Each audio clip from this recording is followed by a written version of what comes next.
out to clubs and they party, and they don't understand the detrimental effects that it's having on them.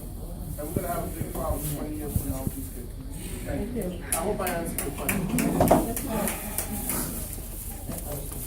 I have the floor. Thank you. Do we need painkillers? Of course we do. We need, all of us need them. All of history, we're dealing with it. You know what separates modern medicine from medicine 1,000 years ago? Painkillers. You know, the knife, the scalpel hasn't changed in 2,000 years. They still cut you. Go to a doctor. What do? Go to Waters Place, go to Montefiore, go to Jacoby. They cut you with the scalpel that hasn't changed in 2,000 years. I told that to a doctor. I was teasing him.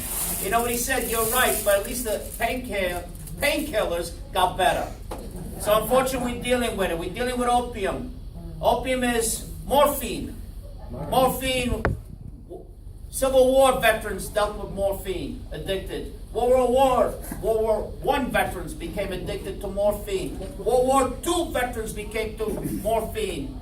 Vietnam veterans became addicted to morphine.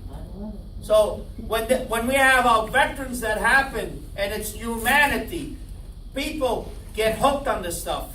We have friends, construction workers, not drug dealers, not druggies that are on the corner. Construction guys that get hurt, they're back. They go for operation.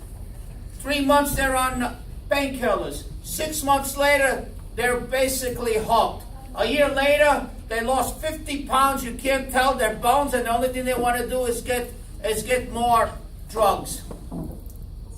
It's our problem, unfortunately. It is our problem. Is it the same problem we had 40 years ago, 30 years ago? It's not the same issue. It's changed. We need to help our people.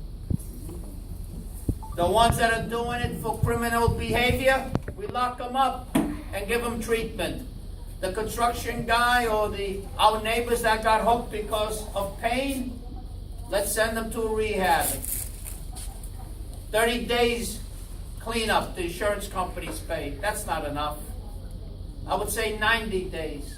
Give the opportunity to have someone institutionalized and get cleaned. Those are the answers that we need to do. And that costs money. That's where we need to put in our taxpayers' money. Help our friends. We're not going to get away from opiates. We need them. Our society needs them. Thank you. We've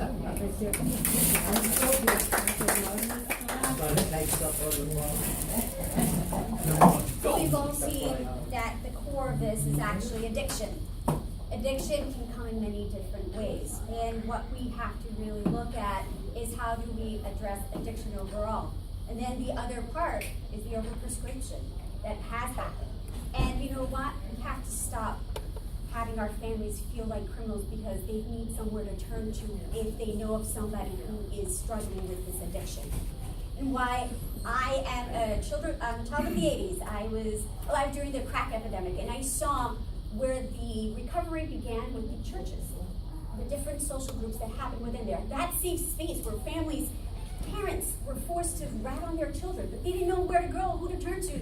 So they rather just help their kid with their addiction in other ways that weren't helping. Giving that safe space, having that environment where you can have a social worker, doctor, everyone together, working together, because that's what this community is about. It's about everyone working together to find solutions. And it's about holding these drug dealers accountable and giving them longer sentences. And if God forbid someone does pass away due to this drug dealer, then you're facing life. That's it. Because you can't take a life without being held accountable for taking it. And that's what we need to do. We need to work together and make sure that we heal as a community. Provide that safe space within the different churches and different groups that are around. And let families know that we are here to support each other, because it can be very isolating. Addiction is very tough. But working together is how